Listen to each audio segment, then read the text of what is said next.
episode of Fermented Adventure the Podcast is brought to you by Fermented Adventure. Dawn, we have merchandise. Yes, we do. How do people find our merchandise?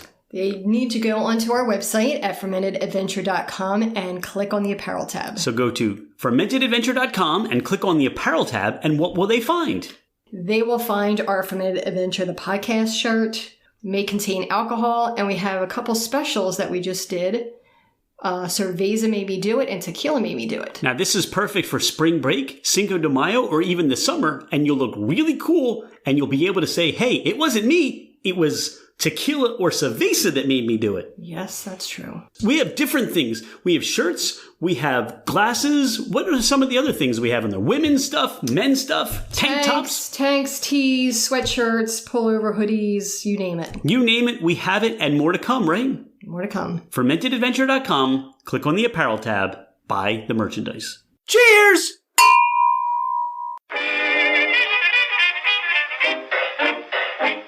Hello, ladies and gentlemen, craft spirit enthusiasts, and those interested in the intoxicating world of craft distilleries, cideries, meaderies, wineries, and the occasional foray into breweries.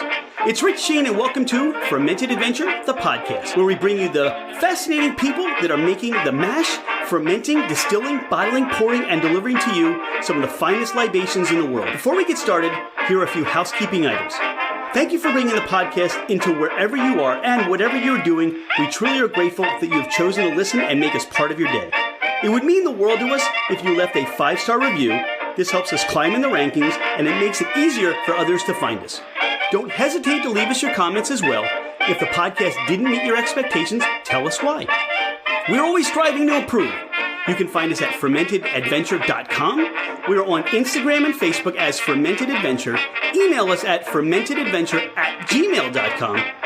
All right, FA Nation, let's meet our guests. He's Glenn Smith. I'm Rich Shane. This is Fermented Adventure, the podcast, and today we get to sit down and talk to Brewery Tours. Glenn, welcome to the podcast. Thank you so much. It's a pleasure to be here. So thanks for taking the time to talk to us today about Brewery Tours. Talk to me, let me know, let everybody else know, what is Brewery Tours? How did you guys get started?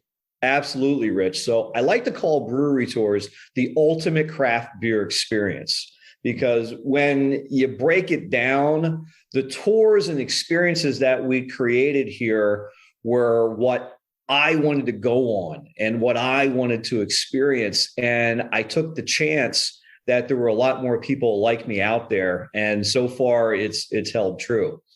So where we all started, this probably goes back almost 30 years now.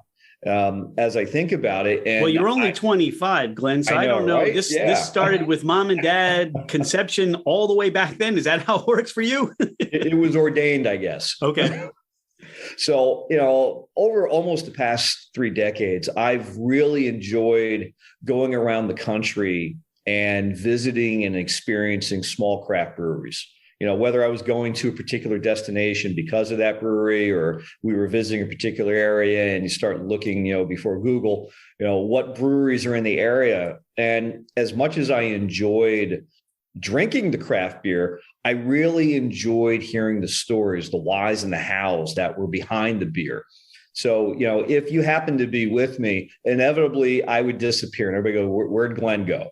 Because I probably found the brewer and I'm talking to him or her, and I just wanted to hear the stories because I think they're so powerful and they're so unique. And, over the years, I really began to understand the uniqueness and the diversity of the craft beer world that we have here in the United States. So fast forward to the early 2000s, and I live in York County, Pennsylvania, which is, you think of Pennsylvania as a big rectangle. We're all the way down at the bottom in the middle.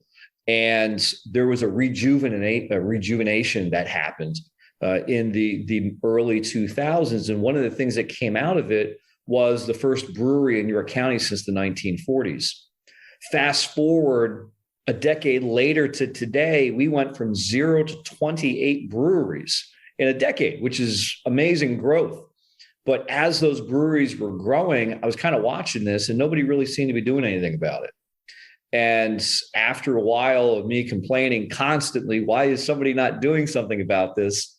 My better half, she eventually sat me down because I was driving her crazy. And she said, either do something about it or shut the hell up. So I decided to do something about it. And we created Brewery Tours in 2017 as a way to shine a spotlight on the amazing craft beer scene that was developing in South Central Pennsylvania. Now go back, because you're talking 30 years ago where craft brewing still was more than in its infancy. Not a lot of craft brewing companies out there to see. So you were really blazing a trail. I mean, they were there, but not to the explosion. You said 0 one day, 28, in a short time later. For you, what was it that appealed to you about craft brewing? And I understand the get behind the scenes and be fascinated by the stories. That's where the podcast came from. But for you, like, what was that experience like just 30 years ago and not too many breweries out there? Yeah, it's for any of your listeners that either live or grew up in the Lehigh Valley or in the Allentown, Pennsylvania area. I remember as a kid going to the Lehigh Valley Mall with my parents, and there was a restaurant there called Dunderbox. It was this German restaurant, a very authentic German restaurant. And in the beer garden, their walls were these refrigerators with beers from all over the world. And they would have the beer sheet on the table, which would have, I don't know, 100, 150, maybe even more beers on this list. And they were all broken down into the various countries that they were from, whether it was Germany or Scotland or Japan or Australia. And I've always enjoyed traveling. I've been fortunate enough to travel to a number of countries, over my time on the planet so far. And I think perhaps maybe just not my interest in travel, but my interest in the different ways or different histories of countries kind of tied in with beer at a very early age. It wasn't that I was necessarily interested in beer as a kid, but it was part of the overall excitement of other places. And one of the first things that I did when I turned 21 is I went back to Dunderbox with my dad and had my first beer with my dad. And it was awesome interesting story. to say, okay, I want to get a beer from this country and I want to try a beer from that country. And I think that's where a lot of my curiosity about beer began. You said something that was very curious to me. You talked about the kind of experience you want to have as you do brewery tours. Talk about that experience as to what you want to have and how you translate that to your customer. Yeah, so that's a great question. So, I have a general premise that craft beer can be very intimidating. You walk into a brewery, today we've got, I think it's over 9,000 breweries in this country. So you go 9,000 breweries, an incredible amount of different styles. And even within the styles, there's different sub-styles. And you walk into a brewery and you look at the board and you're like, oh, dear God, I have no idea what the hell I'm doing. That can be very intimidating for somebody who's even involved in craft beer world.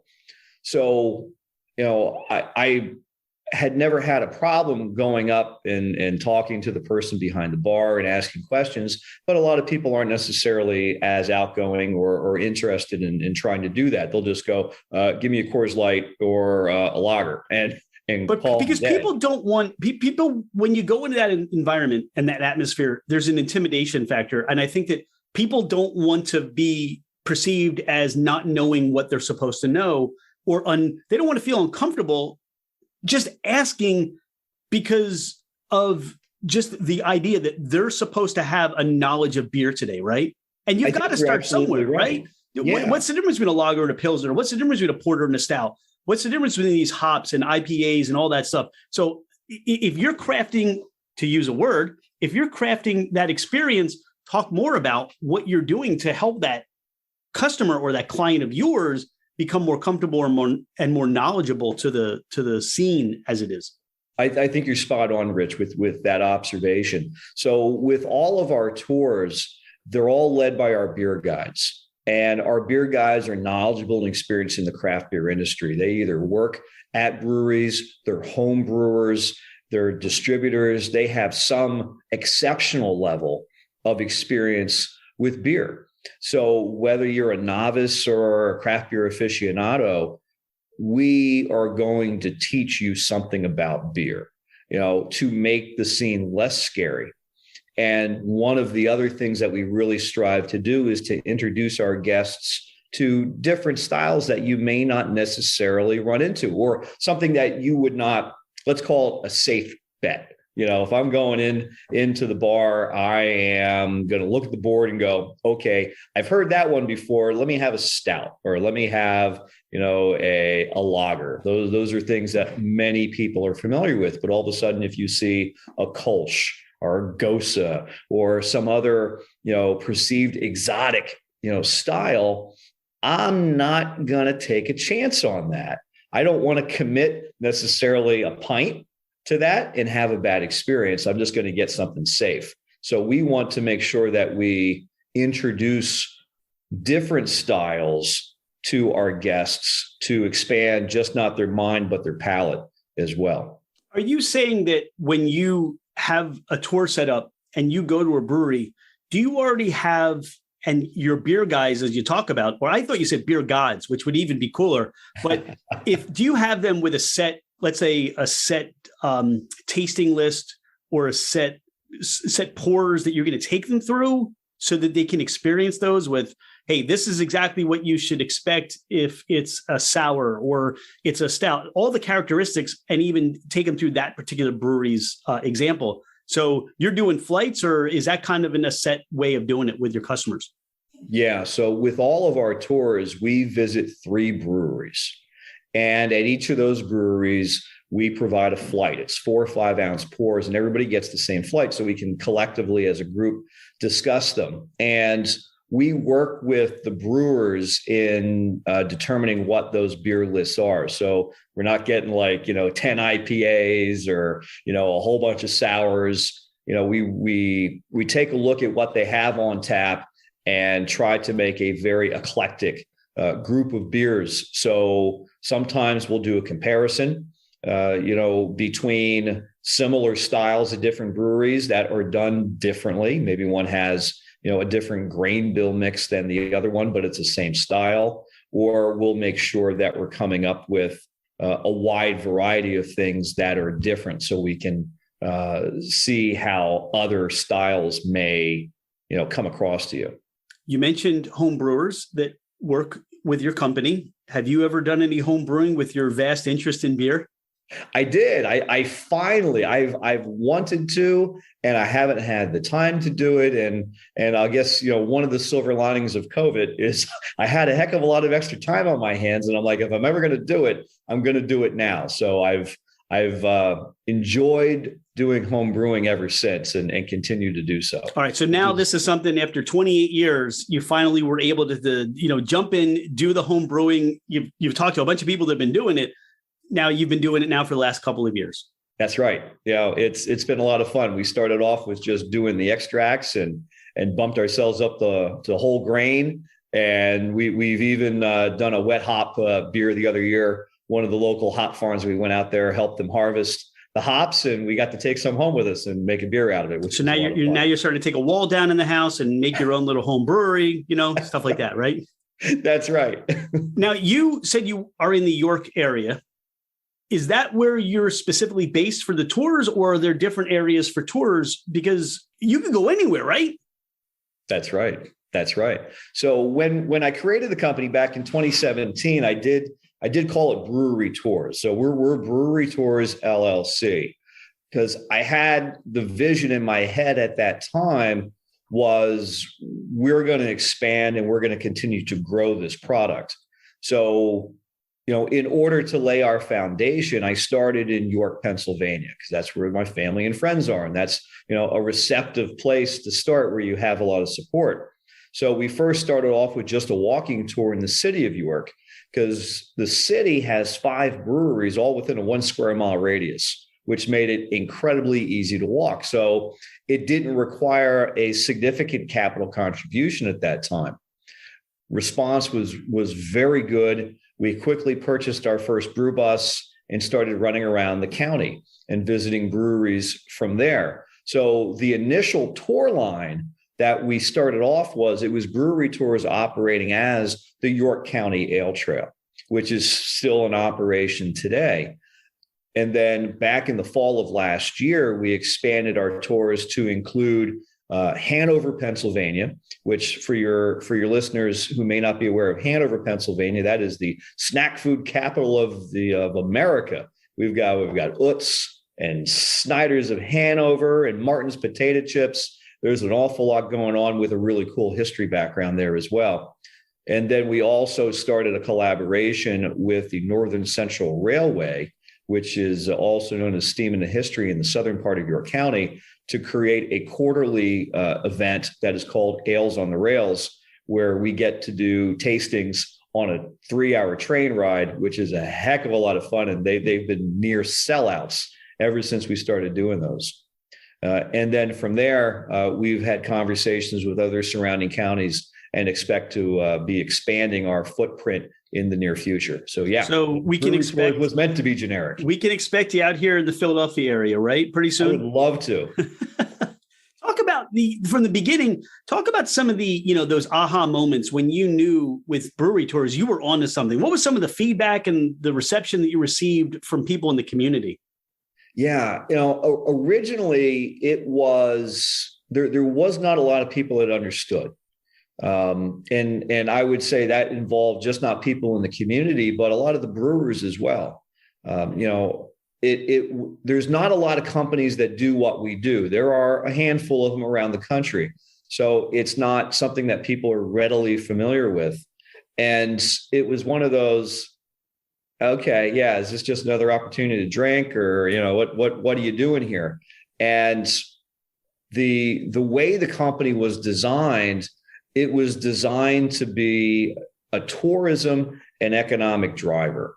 And people were very cautious that guests were going to be coming from just not around the country, but just regionally to come and do this, because they could visit a brewery at their own place. Mm-hmm. And it was very exciting, when you first see the zip codes that are coming in when people started booking. We put it out there, and our first tour was in October of 18. And by the end of the year, we had a very steady flow of clientele coming in from all over Pennsylvania, Maryland, and some of the other surrounding areas. And then next thing you know, we found ourselves on What's Brewing, which is, I don't know if you know those guys out of Philadelphia. You have Six Pack Joe and Glenn out of Concha. You got a lot of love from the brewing community, and just to be recognized, I guess that had to have been a great feeling to say, all right, we're somewhere to where people are recognizing us now.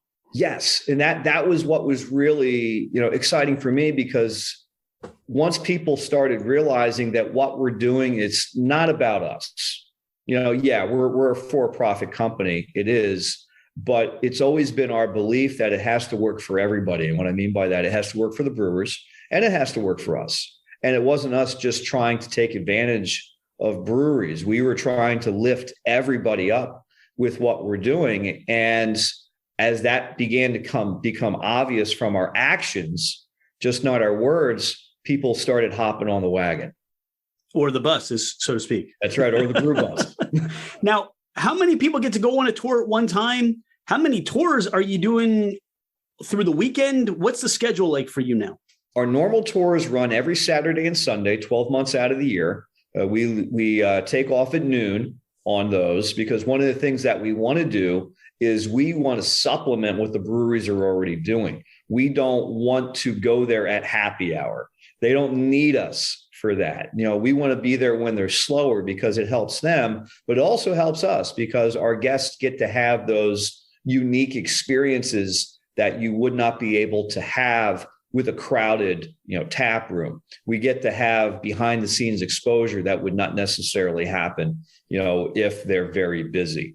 So we do run our tours every Saturday and Sunday.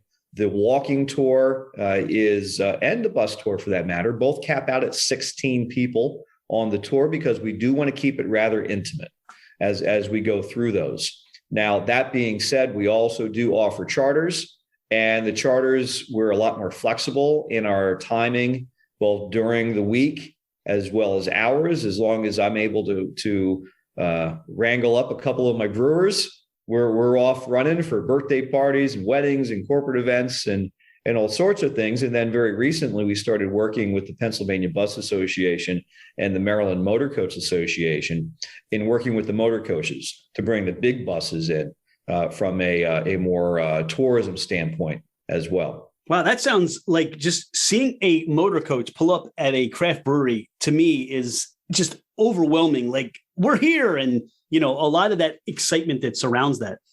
It is very exciting, and it's nice. As we booked our first motor coach event not too long ago, and it's for a motor coach out of New York. So it's great that we have them coming here and being interested in something that I have been very excited and passionate about. So you arrive at the brewery. As you talked about, you have your flight. Do you offer time for people if they want to enjoy different beers that aren't on the flight, or if they say, I love this, I'd like to get more? And obviously, if the brewery is selling, cans, bottles, growlers, the question is there a refrigeration space if you need one on the bus, or how does that work? I know I threw a lot of stuff at you. Go ahead. Okay, we can handle it. It's all good. So yeah, this is our rapid fire portion of the questions. Okay. We encourage people to bring their growlers with them, or bring a cooler to put a 4-pack or a crowler or something in there to take home with them one of the beers that they really liked having. And by all means, we certainly encourage people to, if they see something on the board that we weren't trying that particular day, to either get a sample of it or grab a pint. We spend about an hour at each of the breweries that we have, and we certainly encourage them to grab a little something to eat and some merchandise to remind them of the cool place that they were just at. Now, is there merch for brewery tours? Can people buy that on the tour? I mean, you don't want to miss out on that, right? Yes, it's what we like to call our crafty merchandise line. So yeah, we have shirts and hats and koozies and stickers and glasses and all kinds of cool stuff. And you can get those on our website. We ship them all around the country. Now, you mentioned the ale trail, right? Is that something that you have a passport for? Is that something you're working with a community ale trail or a brewery ale tour? Is that something you're working with too? It is not. So those particular tours are conducted by the local CVBs, the Convention and Visitors Bureaus. For example, the York County area has something called the Good Libations Trail, and Adams County has the Pour Tour, and a number of other communities have very similar things. And those are, I like to refer to those as your DYIs. Those are, here's a map, or perhaps there's an app on your phone that'll show you the various participating breweries, distilleries, wineries, and you can go there and you can pony up to the bar and look up what's there, and it's like, give me this or give me that, and you're doing it yourself. Gotcha. We're the contractors. So there's people in the world that like to do work on the house themselves. I'm not one of them. I'll screw it up every time. I'm calling the contractor and having them come and do the work. We're the contractors. Now, you must have tried hundreds of breweries, thousands of breweries by now. Do you have favorites that stand out, places that you've gone throughout the country, or ones that are, I know there are 28 in York alone, as you said. So they're all your favorite children, but are there some that stand out and say, if I were inviting people into town, or if I were traveling to that area in the country, I got to make sure I stop there?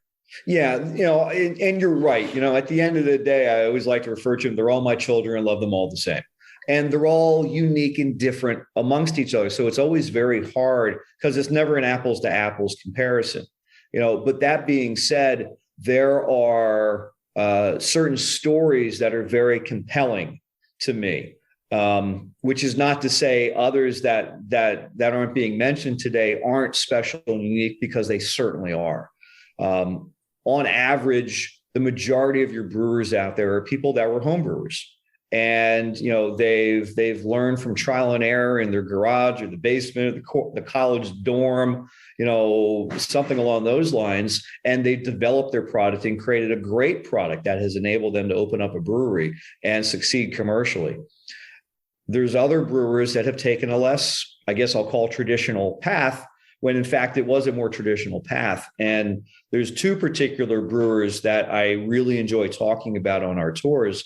And one of them is Collusion Tapworks, which is located in the city of York. And the other one is Winding Path, which is located at Windridge Farm in Dallastown, Pennsylvania, south of the city.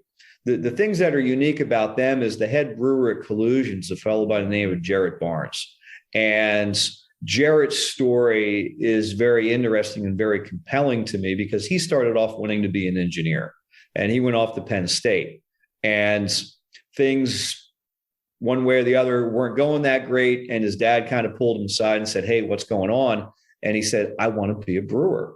For all the listeners out there that are parents, if they could only imagine their kid comes back to them and says, "I don't want to go to college anymore. I want to make beer." That had to be a rather challenging conversation.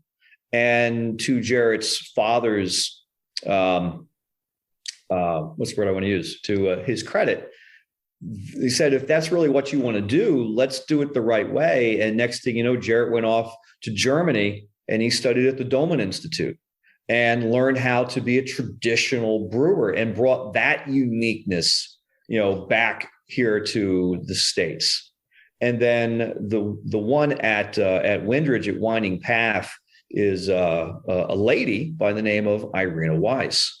And she is the only female head brewer that we have in York County. And as most people in the craft beer industry know, the majority of people involved are white guys with beards.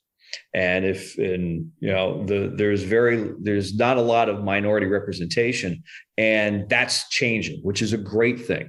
We're seeing a lot more minorities, people of color, women, and so forth, and they bring a different and unique exposure to the craft beer industry. And also it opens it up to different segments of the population that may not necessarily have been interested in craft beer before because, it's a bunch of guys and I don't want to get involved in that. Now, all of a sudden women are doing it. They go, there's a relatability, right? Yes. And I think that's the other thing, that if you have this perception that that's somebody else's thing, and then you see somebody go, "Oh, that could be my thing too," right?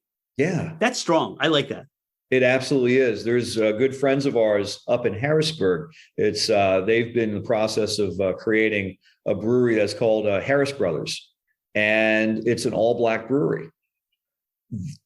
My understanding is they're the first to have done that, and that's great because it is that relatability. And if you get a chance to talk to them about their story, they started brewing beer and had it at some block party that they had, and everybody was coming and they go, "What the hell is that?" It's not something that their community was familiar with. Right. And they introduced it to them now. And now those people have a new appreciation for craft beer. So yeah, it's all about relating. One of the things that, as the brewery tours, as far as what you're doing, I'm thinking while we're talking, I can't imagine all the opportunity that you might take advantage of. And when I say take advantage of, because as you said, there's not a lot of this going on. And from what I'm hearing you say, Glenn, not a lot with consistency and success. You've done this predominantly now over a pandemic, and grown your business and grown your clientele and grown the attention of what you're doing. But also, let's face it, you're doing this over a time of inflation where I'm sure that renting the bus or gassing up the bus was less expensive. Your prices went up. Look, the breweries are facing it. They have to raise their prices. Glassware, grains, everything, even their water. Everything has gone up exponentially. So you're growing this business in a time when you've gotten through or worked through a pandemic, and now dealing with the side of inflation. Do you see, I'm reading a book right now about beer barons, the beer barons of Cincinnati.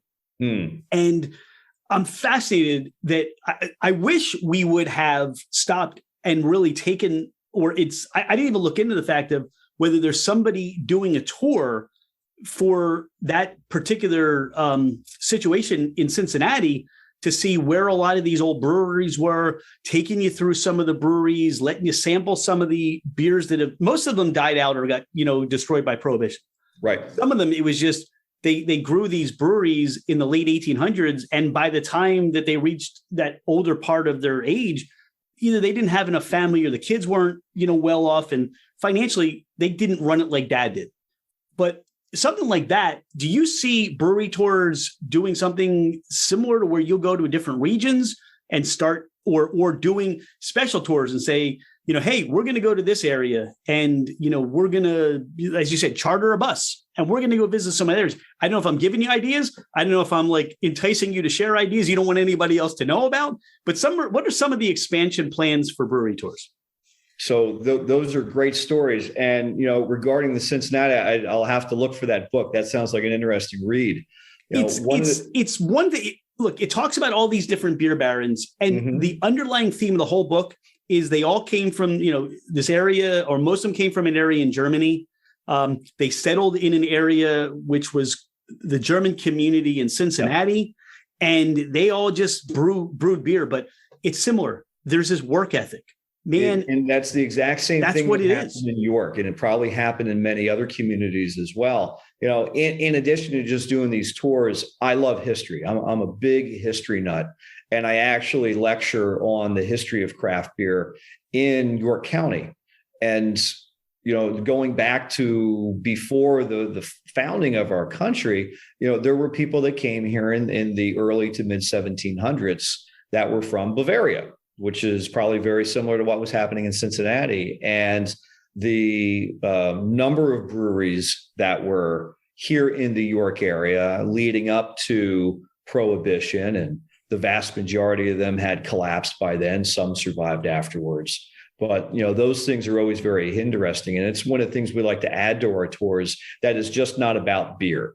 Beer is certainly the focal point, but I love sharing history. And it's history. If you take the tour in York, it's the history of York. If you take the tour in Hanover, it's the history of Hanover or Lancaster or Gettysburg or wherever our tours may be. So they're very specific to the location that you're doing them in. So they are very specialized. So it's not the same tour, if you do them on different locations. It sounds like one of the things you connected with, and I find, and I share this, you can buy that beer on the shelf. You can see that beer that is behind the glass in a cooler. Once you learn the history and once you understand the brewer and you connect to that beer, that's where that beer tastes what it tastes like. And that's why you want to share it with friends, because you learn that story. It becomes so much more of an uplifting experience. It's just not another beer. You're spot on. And one of the other things that you had mentioned is we are doing charter tours outside of the area. So it is not uncommon for us to do a tour down into Maryland or, halfway, across the state. We've been up in Lebanon and, the upper parts of Lancaster, Lidditz. We've been up in Harrisburg, things of that nature. So we are continuing to expand. And what's kind of nice at this point is people are reaching out, breweries are reaching out to us, say, hey, can we be a part of this tour? And that's exciting because, in the beginning, we're like, please, will you be a part of our tour? Right. Brewery Tours who? Right? That's right. Go away. You're bothering me, kid. Right.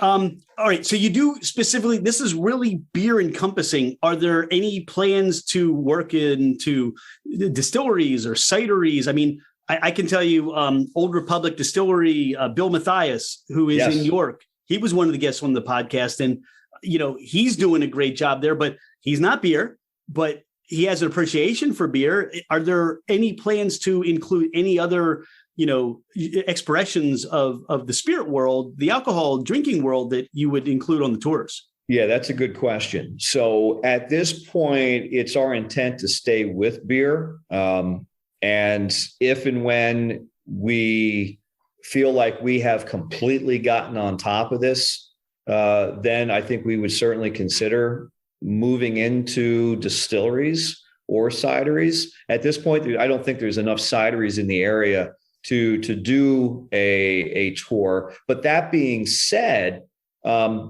we do try to incorporate some of those things into our tours already. Case in point, if you happen to go on one of our brew bus tours that visits Winding Path that I had mentioned earlier, Windridge Farm is a 77-acre, 100-year-old farm. Gorgeous place, absolutely just the scenery is fantastic. They have a brewery, which is Winding Path, but then they also have a cidery, which is under the Windridge Farm name. So typically what we'll do with our flights there is we'll do 3 beers and a cider. So we'll bring that cider in and try to match that along with the beers that we're having there. So we like to do that. We're currently in conversation with Gettysburg, and Gettysburg has Jack cider out there. So we would certainly be including them as well. What's that? I said they also have Plowmen, so don't forget they're yes, on the they square. do. Thank you. You're absolutely right about that. Yeah, I can't. And when you don't mention our children. That's right. I got to make sure I got to open my wallet. Look at these. If I didn't say it. Yeah. No, but Gettysburg's awesome. And when you talk about history and the connection to history and spirits and alcohol and, there was a battle there. Lincoln showed up. But when you talk about the history and the people and what they were doing prior, after, there's a huge amount of appreciation for what was done there too. Very much so. So it's a town that I really do love from the history standpoint. And I think it'll be a really unique experience to combine both of those passions. Holidays, you doing any buses for St. Patrick's Day or for Oktoberfest, things that people can look forward to? So we typically don't do tours on St. Patty's Day weekend, the weekend before and the weekend after, because the breweries are packed. Right. And, it's not a good experience for our guests. So we typically don't run them on those particular days, but we do often have other special events that are related to holidays, such as Oktoberfest. For example, we always very much like breaking out the lederhosen and getting our lager on. Now, if I were to ask you, or through your experiences, where did you start in beer? What kind of beers do you gravitate towards now, Glenn? So where I started, boy, that's a good question. I'm not really sure, but I can tell you where I'm at right now is I've kind of faded away from IPAs. I feel like I've gotten a little spent on it. Particularly, everybody's making. Well, I guess we don't call them New England IPAs anymore. I guess the industry term is hazy IPA today, but it seems like everybody's got a hazy IPA and they're all big juice bombs. And I've noted a lot more of the higher ABVs that are happening today, and they sell. What can you say? Those are what sell. And I don't say anything negative about the brewers wanting to put stuff on the shelves that people are going to buy right up. That's good for them. It's good for me. But if you open up my fridge today, you're going to find a lot more Pilsners in there. Because you come home from work, you're tired. You have a double IPA that's 8.7%, and next thing you know, I'm out on the sofa. I can have 1 or 2 Pilsners that are still very delicious and have a decent evening. So my evenings are usually ponying up with a Pilsner right now. Yeah, I mean, to your point, there are a lot of those beers with higher ABVs that you love to sit down and you almost want to share even a can with somebody because of, first of all, flavor, character, body, experience. But you can't have more than one if you're just drinking that one. And like you said, if I'm coming home for work or I have things to do and still do work, I can enjoy a couple of cans, like you said, of a Pilsner or a lager or something of that nature. So that to me, I feel the same way. And I think that's a good, idea of your experience that you're sharing. You're out there in the brewing community. You're an advocate for them. You're a, spokesperson. So you're echoing even what I think the consumer is thinking about now. Look, IPAs, lots of flavor. And you talked about the juiciness and the haziness and all that stuff. But how much of that before people start saying, all right, what else is out there? What else can I try in the beer world? That's right. That's right. And, and the beer consumer is a fickle animal, right? It's with the advent of Untapped and all of those other things, people are always going, what's next? What's new? Well, I've had that before. Let me try something different, which puts a lot of pressure on the brewers to keep coming up with new concepts. And that's not always easy. It's the brewer that you go in there and they've got their steady set, week in, week out, does attract a certain group because they're like, oh, I like that beer. That's a beer that I enjoy having. But yet there's a very large segment of the beer drinking population that gets there and they start looking at the board and going, had it. Okay, I haven't had that one. Let me get that. And it creates a rather interesting dichotomy between what the brewers are trying to accomplish and what the consumer wants. Glenn, have you been able to use your influence now in the craft brewery scene, at least in the markets you're in, to get certain allocations set aside so that you can have it available for your clientele, similar to what a single barrel release may be like for a whiskey group or club? Have you been able to infiltrate the world a little bit there? We have. We've been very, very successful in being able to provide unique experiences that you're not going to be able to do on your own. And it really came from establishing relationships with the brewers. We've now been operating, we created, it'll be almost 5 years now. It'll be 5 years come this December. And we've worked really hard on trying to earn the trust of the brewers and, showing them that this is mutually beneficial. And they've been very receptive to that by providing us unique experiences. It doesn't happen every time, but it happens enough times that makes it really special for a lot of people. One of my favorite stories is we went into the brew house, and I wasn't expecting the brewer there. He just happened to be there because he had something to do, and he goes, "Come with me," and he brought the group over, and we got some glasses, and everybody got to drink right out of a bright tank, and it was a really fun experience for everybody. See, I think that's what, again, when people think about, we just go to a brewery, we try some beers, we get in the bus, we go to the next place. What you're doing is you're setting yourself apart. You're making it special. You're making it unique. And for what your guest can experience, you never know what's going to happen when you show up at that brewery. But to your point, look, if you're not willing to build a relationship with even the person, pulling the taps and ask questions, you're never going to get behind the scene. You're never going to, all right, I know you got a bottle sitting back there somewhere that's not for sale. What do you got? I mean, but that's the experience. And that's what you provide for that guest that's above and beyond what they could do if they crafted their own tour. Absolutely. That's what, we have a very good understanding of going, okay, this was a very small batch. It's very limited. If you don't have it right now, you're probably never going to see it again.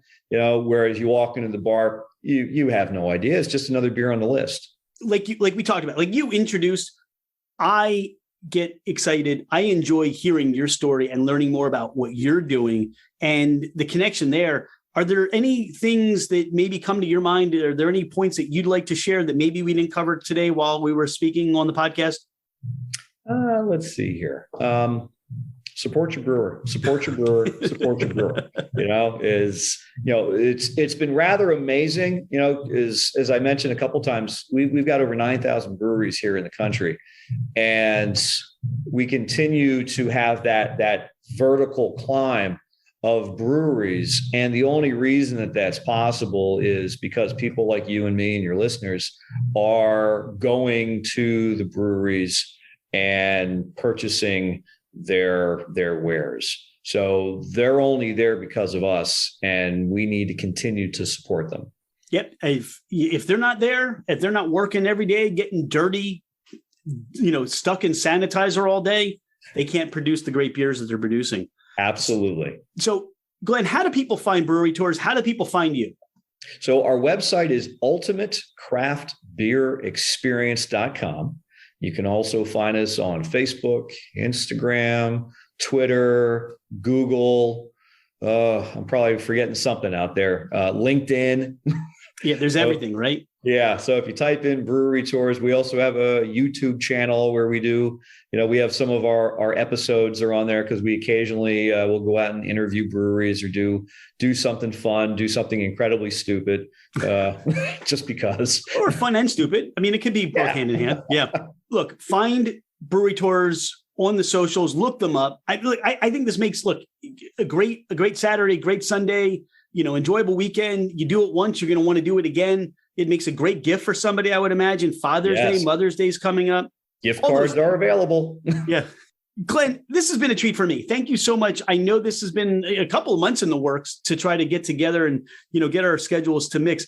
I can't wait to come out to York or try one of your tours. I'm excited for that. Or when you decide to open up in the Philadelphia area, I'll definitely be on the bus. I know you're pointing, so it's coming. I can't wait because there are plenty of local breweries here that I think would really benefit from the experience that you're providing everybody. No doubt. Rich, I greatly appreciate you having us on, the opportunity to get out and what I like to call share the beer love. Share the beer love. And thanks for becoming a friend of Fermented Adventure. We look forward to talking to you more, seeing you out there in the beer scene and supporting your local brewer for sure.